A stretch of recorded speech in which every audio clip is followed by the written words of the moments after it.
Hello दोस्तों, आज की इस वीडियो में आपका स्वागत है। जैसा कि आप जानते हैं, हम अध्याय 1 के वास्तविक संख्या के यहाँ पर प्रश्न उत्तर कर रहे हैं। प्रश्न बैंक के महत्वपूर्ण क्वेश्चन बैंक के यहाँ पर क्वेश्चन आंसर कर रहे हैं। जैसा कि अब तक हमने यहाँ पर समझ पर परक पार्ट था जो अभी हम कर रहे हैं। इसके पहले हमने ज्ञान परक पार्ट कर चुके हैं। अब ज्ञान परक पार्ट के कुछ क्वेश्चन और बचे थे जिसको मैं लेकर आया हूं, तो आप ध्यान से समझिएगा, क्योंकि आप जानते हैं कि ब्लूप्रिंट के अनुसार आपको चैप्टर 1 से 4 नंबर का बहुत ही महत्वपूर्ण प्रश्न आने वाला है। 4 नंबर का एक बड़ा ही महत्वपूर्ण प्रश्न आने वाला है। तो हमारा यहाँ पर क्वेश्चन है, आम के 14 पौधे और 28 संतरे के पौधे। आम के 14 पौधे और 18 संतरे के पौधे, 35 केले के पौधे पंक्तियों में इस प्रकार लगाए जाए कि प्रत्येक पंक्ति में पौधों की संख्या समान हो। तब पंक्तियों की न्यूनतम संख्या ज्ञात कीजिए जिसमें उपरोक्त पौधे लगाए जा सकते हैं।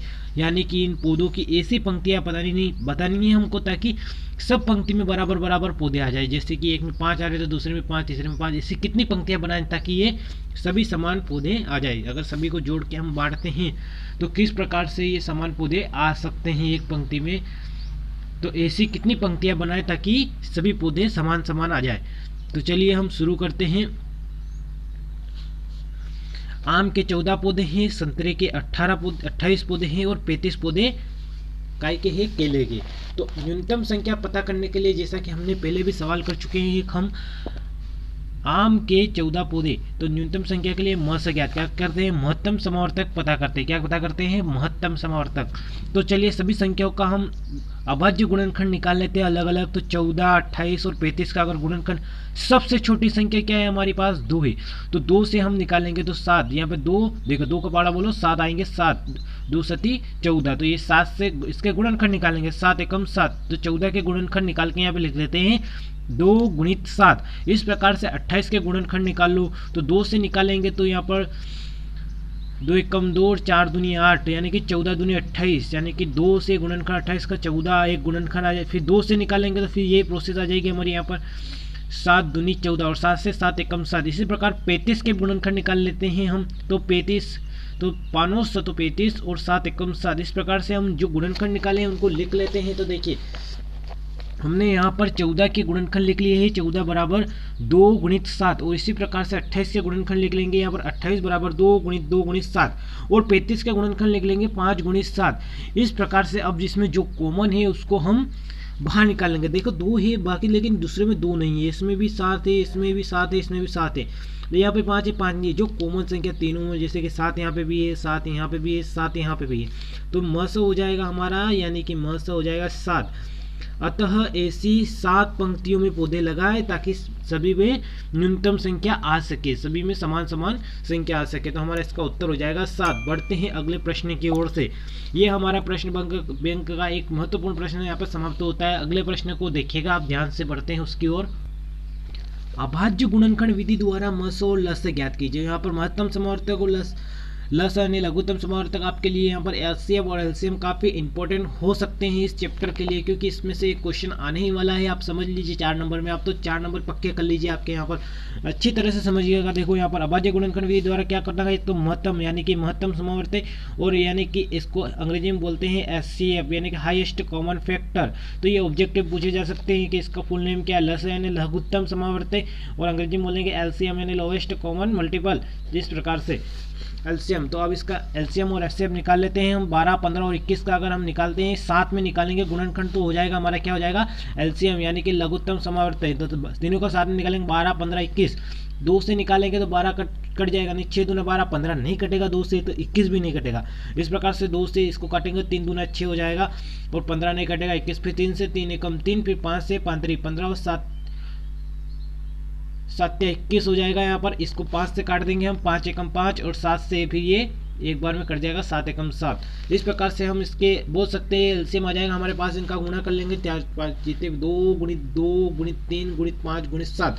गुणा करने पर हमारे पास क्या आ जाएगा, लस।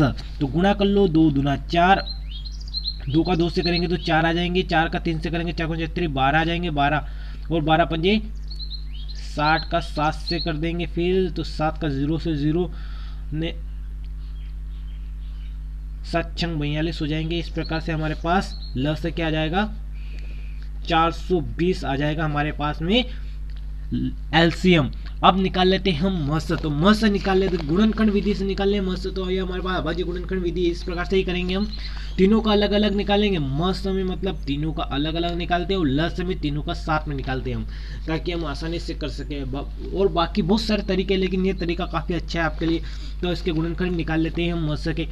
तो देखो यहाँ पर 2 से निकालेंगे तो 6 दूना 12, ये इस प्रकार से, फिर 3 दूना 6, 3 एकम 3, इस प्रकार से। अब 15 के हम निकाल लेते हैं 3 से, यानी कि 3 पंजे 15, 5 से 5 एकम 5, इस प्रकार से तीनों 7 21 हो जाएंगे और 7 एकम 7 हो जाएगा। अब आगे बढ़ते हैं इस प्रकार से।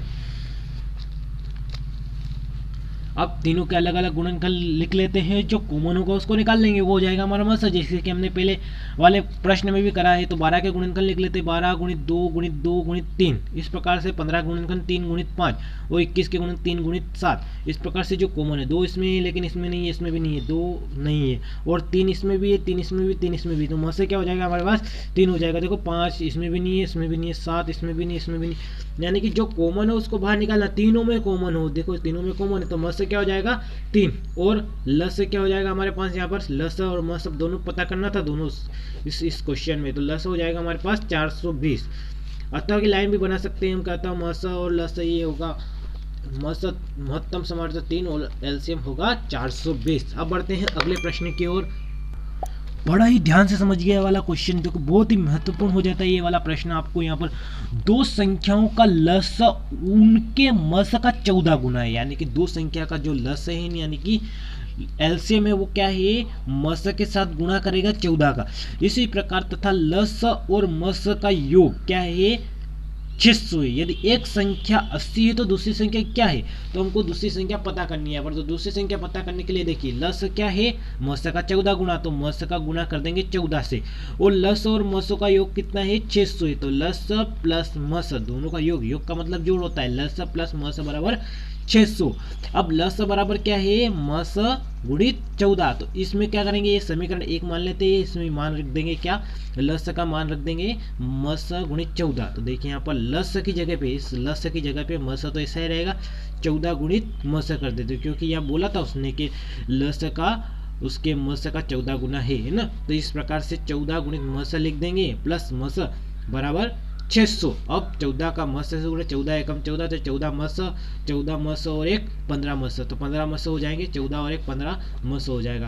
अब 15 मस, तो ये 15 यहाँ पर मस के गुणा में है, तो मस बराबर ये बटे में चला जाएगा, 15 600 के बटे में चला जाएगा, और यहाँ पर हमारे पास आ जाएगा 15 चौक 60 और 1 जीरो ऐसा आ जाएगा, दोनों काट देंगे 40, यानी कि मस क्या आ जाएगा हमारे पास मस 40 आ जाएगा। क्या आ जाएगा मस 40। और इसी प्रकार से आगे क्या बोला है उसने, इसी प्रकार लस भी निकाल लेते हैं हम। क्या लस मस क्या आ गया हमारे पास 40 आ गया। तो अब लस क्या था हमारे पास यहाँ पर मस गुणित 14, तो लस मस यहाँ पर रख देंगे, मस कितना है 40 है, 40 का गुणा 14 से कर देंगे, तो 40 गुणित 14। इस प्रकार से हमारे पास ये 40 का 14 का 0 में करेंगे तो 0, और 14 चौक 56, यानी कि 560 क्या आ जाएगा हमारे पास लस कितना आ जाएगा 560। अब आगे और कुछ बोला है, यदि एक संख्या 80 है तो दूसरी संख्या क्या है, तो एक संख्या 80 है तो दूसरी संख्या ज्ञात करने के लिए आप आसानी से देख सकते हैं, एक संख्या 80 है तो दूसरी संख्या 100 मानी है हमने। क्या मानी है दूसरी संख्या 100 मानी है। तो पहली संख्या गुणित दूसरी संख्या, अगर पहली संख्या 80 है तो दूसरी 100, यानी 80 गुणित x। इस प्रकार से लस गुणित मस, तो लस और मस का गुणा कर देंगे साथ में, तो इस प्रकार से हम संख्या निकाल सकते हैं। तो 80 गुणित x बराबर 560 गुणित 40, तो 1 बराबर 100। अब ये गुणा में तो बटे में चला जाएगा, 560 गुणित 40 के बटे में 80 आ जाएगा, ये यहाँ पे गुणा में है तो बटे में आ जाएगा। इधर बराबर से इधर लाएंगे तो अब 1 जीरो से 1 जीरो काट देंगे, 8 पंजे 40 हो जाएगा, 5 से कट जाएगा ये। अब 56 का और 5 का गुणा करेंगे तो 56 और 5 6 30 की शून्य हासिल 3 5 25 26 27 28, यानी कि दूसरी संख्या 280 होगी। क्या होगी दूसरी संख्या 280 दूसरी संख्या आ जाएगी। अब बढ़ते हैं अगले प्रश्न की ओर हम। अगला प्रश्न हमारा, प्रातः भ्रमण पर 3 व्यक्ति एक साथ कदम बढ़ाते हैं, उनके कदमों की माप क्रमशः 40 सेंटीमीटर 42 सेंटीमीटर एवं 45 सेंटीमीटर है। वह लघुत्तम दूरी क्या होगी जिससे प्रत्येक व्यक्ति समान दूरी पूर्ण कदमों में तय कर सके। तो यहाँ पर हमको क्या पता करनी है लघुत्तम दूरी, ताकि उनके कदमों की संख्या समान रहे और वो पूर्ण कदमों में दूरी तय कर ले। तो इसके लिए हमको क्या करना पड़ेगा, यहाँ पर एलसीएम निकालना पड़ेगा। एलसीएम इस क्वेश्चन में हमको एलसीएम निकालना है। तो 3 व्यक्ति ABC मान लेंगे हम, जो उनके कदमों की माप क्रमशः कितनी है, A की 40 से, B की 42 सेंटीमीटर, C की 45 सेंटीमीटर। अब लघुत्तम दूरी पता करने के लिए लसा, देखो मैंने जैसा बोला था आपको एलसीएम पता करना पड़ता है हमको, तो पता कर लेते हैं हम। तो 40, 42 और 45 को ऐसे कॉलम में लिख के यहाँ पर डिवाइड करेंगे 2 से। सबसे पहले तो 20 दूना 40 हो जाएगा, 21 ऐसा यहाँ पर 21 दूना 42 और 45 ऐसा कैसा रहेगा। इस प्रकार से 2 से डिवाइड करेंगे फिर से, तो 10 दूना 20, 21 ऐसा 45, फिर 2 से तो 5 दूना 10 और 21 भी ऐसा 45। अब 3 से 5 ऐसा ही रहेगा, यहाँ पे 7 7 21 हो जाएंगे हमारे पास, और ये 15 45 हो जाएगा। अब 3 से फिर तो 5 ऐसा ही रहेगा, 7 ऐसा ही, अब 5 3 15 हो जाएंगे। अब 5 से तो 5 एकम 5, 5 एकम 5, और अब लास्ट में 7 से 7 एकम 7। इस प्रकार से हम इसके गुणनखंड निकाल लेंगे। अब बढ़ते हैं आगे। तो 40, 42 और 45 इनके गुणनखंड तीनों के साथ में लिख लेते हैं, जो कि हमने गुणनखंड निकाले 2 गुणित 2 गुणित 2 गुणित 3 गुणित 3 गुणित 5 गुणित 7 लिख लेते हैं हम। तो यहाँ पर 2 और 3 और ये 5। तो यहाँ पर देख सकते हैं, अब इसका गुणा कर लेते हैं हम। तो 2 2 दूनी 4, 4 दूनी 8, 8 आ जाएगा हमारे पास, एक बार आ जाएगा 8, जैसा कि यहाँ पर आ रहा है 8। इस प्रकार से 3 क्या 9, 9 आ जाएगा, दूसरा 9 लिख लेते, फिर आ जाएगा इन दोनों का गुणा करके 7 5 35, 35 ये कर देते हैं 35। ठीक, अब आगे गुणा कर लेते हैं हम। 9 72 हो जाएगा, 72 और 35 का गुणा कर देते हैं हम। तो 72 और 35 का गुणा करेंगे तो हमारे पास यहाँ पर संख्या आ जाएगी। तो कर लेते हैं गुणा हम। तो 5 दूना 10 की 0 हासिल 1, 5 तो 35 और 1 36। इस प्रकार से 3 का कर लेते, 3 दूना 6, 7 21 और 1 22। इस प्रकार से अगर जोड़ेंगे तो 0 6 6 12 के 2 हासिल 1 आ जाएगा। 3 और 2 5 हो जाएंगे हमारे पास, यहाँ पर 3 और 2 5 हो जाएंगे, और इस प्रकार से 2 आ जाएगा लास्ट में। तो हमारे पास क्या आ जाएगा, 2520 सेंटीमीटर की दूरी पर वो अगला कदम उनका कहाँ पे मिलेगा, पूरी उनकी जो समान दूरी थी कहाँ पे तय करेंगे, कितने सेंटीमीटर पे तय करेंगे, वो 2520 सेंटीमीटर पर वह जिससे प्रत्येक कदम समान दूरी पर तय कर सकेंगे वो, यानी कि अगर उनका इतना सेंटीमीटर होगा तो वो अपनी कदमों की संख्या समान दूरी पर तय कर सकेंगे। धन्यवाद। बढ़ते हैं अगले प्रश्न की ओर।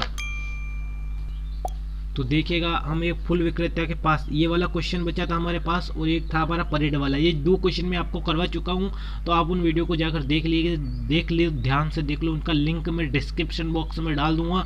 और आज की इस वीडियो में बस इतना ही। वीडियो काफ़ी बड़ी हो चुकी है अभी तक हमारे पास यहाँ पर, तो आप इनको अच्छे से समझिएगा। जो क्वेश्चन मैंने बताए हैं उनको एक बार अगर आपको समझ में नहीं आए हैं तो बताएं मेरे को कमेंट करके, ताकि मैं अगली बार फिर से वीडियो बनाकर आपको समझा सकूँ। और हमारी एग्जाम यहाँ पर काफ़ी नज़दीक आ चुकी है, इसलिए आप अच्छी तरह से पढ़ाई में लग जाएंगे। और मैंने जो क्वेश्चन बताए हैं प्रश्न बैंक को, उसको आसानी से यहाँ पर आप प्रैक्टिस करें, ताकि आपको ये पे रिवीजन करें घर पे अच्छे से इन क्वेश्चनों की। धन्यवाद। अब मिलते हैं अगली वीडियो में, तब तक के लिए बाय बाय। अगर आपको ये वीडियो पसंद आई इसको लाइक ज़रूर कर दें, और हमारे चैनल को सब्सक्राइब कर लें, ताकि मैं अगली बार जब भी प्रश्न बैंक के क्वेश्चन अपलोड करूँ तो आपके पास नोटिफिकेशन आ जाए। तब तक के लिए बाय बाय।